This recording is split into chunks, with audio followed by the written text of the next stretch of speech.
सामग्री लगती है वो बताने वाली हूँ। छठ पर्व बहुत ही बड़ा पर्व माना जाता है जो कि बिहार, उत्तराखंड और पूर्वी उत्तर प्रदेश में और नेपाल में भी किया जाता है, जो कि पूरे 4 दिन तक चलता है।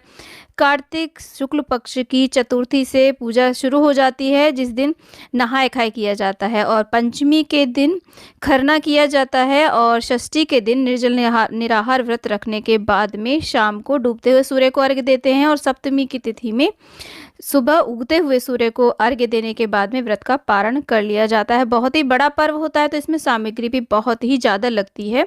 तो देखिए, ये जो सामग्री है आपको छठ पर्व के आसपास में सारी सामग्री एक ही जगह पे मिल जाती है। आसपास स्टॉल्स लग जाते हैं, तो बहुत ज़्यादा इधर-उधर भागने की ज़रूरत नहीं पड़ती है। सारी सामग्री आप देख सकते हैं, पूरे मार्केट सज जाते हैं। एक ही शॉप पे आपको ज़्यादातर सामग्री मिल जाएगी। तो हम ये सामग्री लेकर के घर पे आ गए हैं। अब मैं आपको दिखाने वाली हूँ हमें क्या-क्या चाहिए। तो देखिए, इस तरीके की हमें बाँस की बनी हुई डलिया, जिसे दौरा भी कहते हैं, वो हमें चाहिए होता है। साइज़ आप अपने अनुसार ले सकते हैं, बड़ा छोटा। इसके अंदर पूरी सामग्री को भर के घाट पे ले जाया जाता है और साथ में सूप भी लिए जाते हैं। सूप देखिए 2 तो लिए ही जाते हैं। इसके अलावा आप 4 सूप भी ले सकते हैं, 5 भी ले सकते हैं। आप धातु यानी कि पीतल से बने हुए भी सूप ले सकते हैं। यहाँ पर 5 बर्तन कोरे लिए जाते हैं। जो छठ मैया का जो भोग बनाया जाता है वो कोरे बर्तनों में ही बनाया जाता है। जो भी छठ का व्रत करते हैं उन्हें नई साड़ी ही पहननी होती है। अगर पुरुष कर रहे हैं तो वो नए वस्त्र ले आए। तो देखिए, ऐसी बातें आती हैं जिसमें लाल रंग लगा रहता है और ये एक पेपर आता है, लाल रंग का पेपर होता है, ये भी इस पूजा में लगता है। एक सूप में ये एक रखा जाता है। साथ में पंचमेवा हमें चाहिए होती है। इसके बाद में सुपारी हमें चाहिए और इसी के साथ में धूप चाहिए और यहाँ पर देखिए हमें चंदन चाहिए, लाल चंदन यानी कि रोली हमें ज़रूर चाहिए, क्योंकि सूर्य भगवान की उपासना लाल रंग से ही की जाती है। बंधन सिंदूर जो ऑरेंज सिंदूर होता है ना, इसका विशेष प्रयोग किया जाता है इसमें, उसे भी हम रखेंगे। और इसी के साथ में हमें हल्दी की ज़रूरत होती है। हल्दी से ऐपन बनाया जाता है। और यहाँ पर कलावा हमें चाहिए, मौली, और साथ में हमें चाहिए जो महावर होता है वो भी हमें चाहिए। और काफ़ी सारे चावल लगते हैं। आप साधारण चावल भी ले सकते हैं और अगर आपको साठी के चावल मिल जाते हैं तो वो भी आप पूजा में रखें। इस पूजा में साठी के चावल, जो चावल 60 दिन में बन के तैयार हो जाता है, वो प्रयोग में लाया जाता है। 1 कटोरी हम यहाँ पर गेहूँ रख लेते हैं, साथ में चंदन की लकड़ी लेते हैं, इससे हवन किया जाता है। आप हवन सामग्री भी ले सकते हैं। और यहाँ पर हमें 1 गिलास के करीब कच्चा दूध भी चाहिए, कपूर चाहिए, माचिस और गंगाजल। तो ये सब सामग्री हम पहले से व्यवस्था कर लेते हैं तो बहुत ही सुविधा हो जाती है। और यहाँ पर देखिए, आप फूल ज़रूर ले लें, आम की डाली ले लें, जो भी फूल आपको मिल जाए। और ऐसा एक नारियल आता है, पानी वाला ये नारियल होता है, तो ये आप ले आएँ। और जब छठ पर्व आता है ना, तो ये सब सामग्री एक ही जगह मिल जाती है। ये मीठा नींबू होता है, बड़ा नींबू होता है, इसे भी रखा जाता है पूजा में। और साथ में देखिए अनानास, इससे क्या है, सूप सजाए जाते हैं।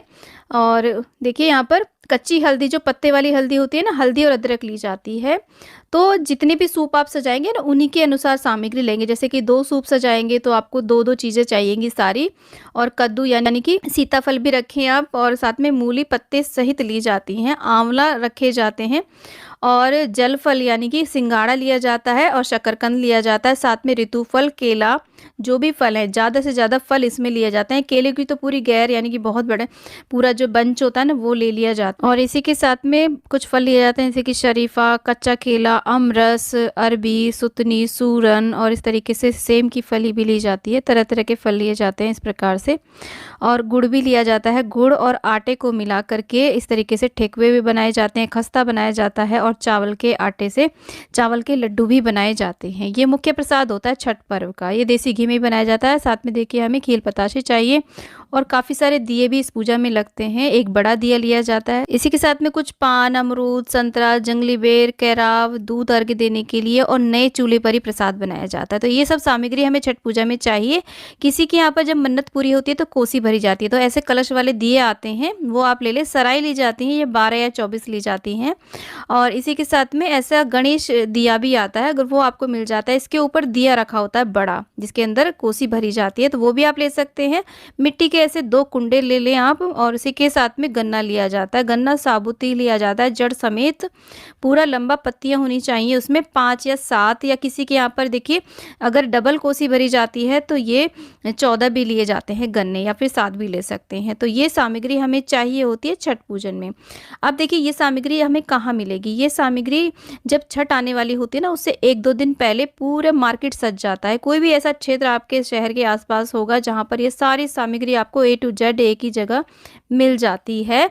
बाकी आप अपने अनुसार अपनी सुविधा से देख लीजिएगा। देखिए जो छठ का जो पर्व होता है ना, अपनी अपनी मान्यताओं के और परंपराओं के अनुसार होता है, तो सामग्री थोड़ी बहुत कम या ज़्यादा हो सकती है, थोड़ा बहुत अंतर हो सकता है, परंतु उद्देश्य एक ही होता है, छठ मैया का पूजन करना, सूर्य भगवान को अर्घ्य दे करके अपने परिवार की कुशलता के लिए ये व्रत करना। इसी के साथ में धागे भी आते हैं, छठ के धागे होते हैं जो हर सूप में 2-2 जरूर रखे जाते हैं, ज़्यादा भी आप रख सकते हैं। पूजा के बाद में ये अपने बच्चों के गले में पहना दिए जाते हैं।